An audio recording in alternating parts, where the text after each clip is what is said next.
Welcome back, I am Captain Xavier, and today we're going to be starting something new. I hope it works out.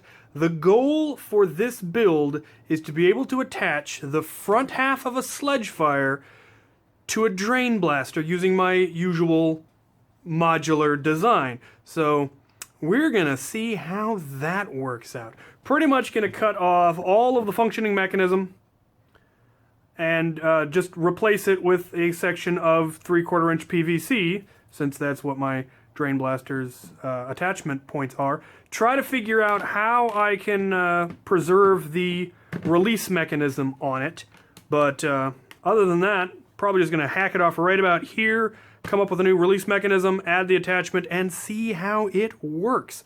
If it works, I will have a very easy way to do 3-round shells. Plus, I'd be able to use anybody's Sledgefire shells rather than having to build my own custom Absolver Sledgefire shell. So, let's see how this works.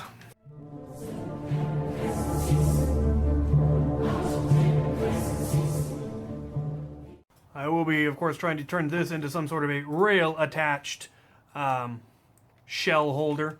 Both of my Drain Blasters have rail, though they're both top rail, but that would not really be a problem. Probably just, cut off as much of this as I can. It unfortunately doesn't screw apart, but we have ways of making things smaller. Probably I just cut this off, cut that off, and cut off the attachment. I'll leave that little section. I think it'll look nice. Alright, I think I've got most of the screws in. Oh, I definitely missed one.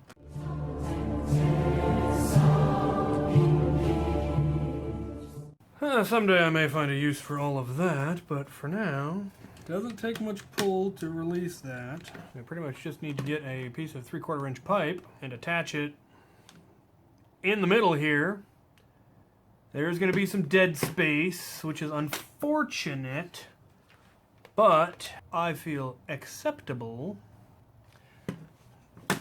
Where's a Drain Blaster when you need one? That's a lot of dead space. Yes. Just like it was meant to be. There's a couple of notches right here where the blue plastic shows through for no readily apparent reason. And I do believe I can put a rod through there and probably use either a old Vulcan priming rod or handles or something similar, and that will shorten down the dead space by quite a bit.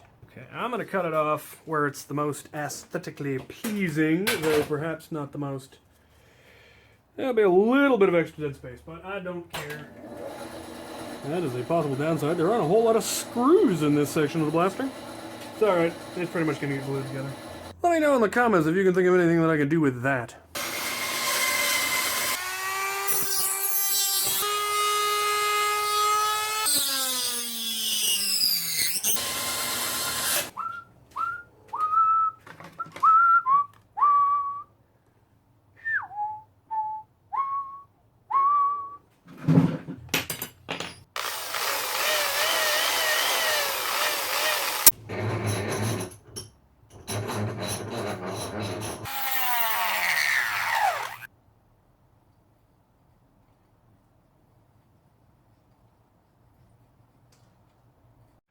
Alright then, it is in fact finished. I have no idea where I left off filming. I need to quit doing that. But this is my Drain Blaster Sledgefire tactical shotgun thing. So, breaking it apart, we have the barrel section, which is just the front half of a Sledgefire. It's got some PVC put in there to create the attachment point. I do need to cut down the dead space in here. It's losing a lot of power.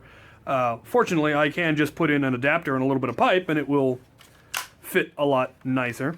I think this is from a Vulcan, actually. Vulcan priming handle to create the barrel release.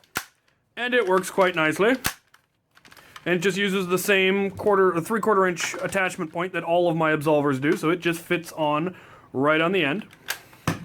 I then took the stock from that barrel and cut it down as much as I possibly could, added a recon sight attachment.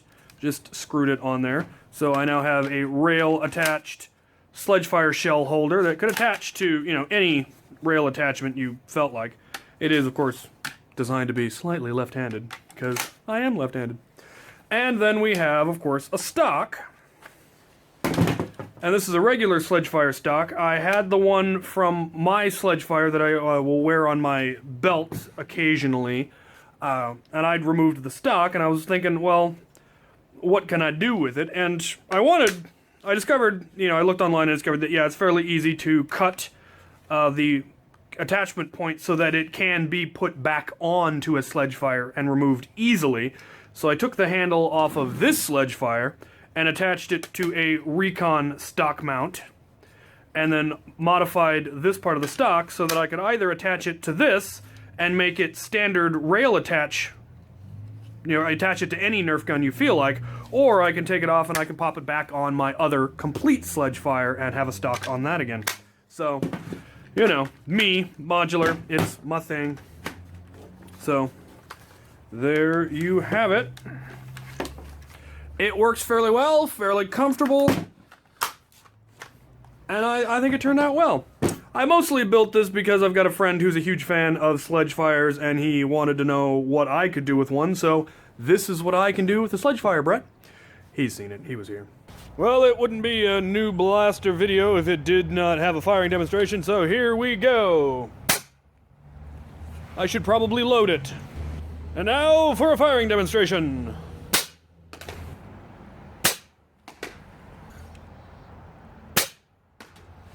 Lovely. Well, there you have it. It fires as well as I had hoped.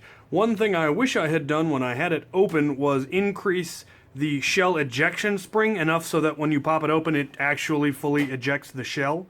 I will probably go back and redo that at some point, but with this rod on here, it doesn't open up as well, as easily as you'd think. So, there you have it. If you have any questions, comments, concerns, ideas, go right ahead and leave them in the comments below. And as always, thank you for watching.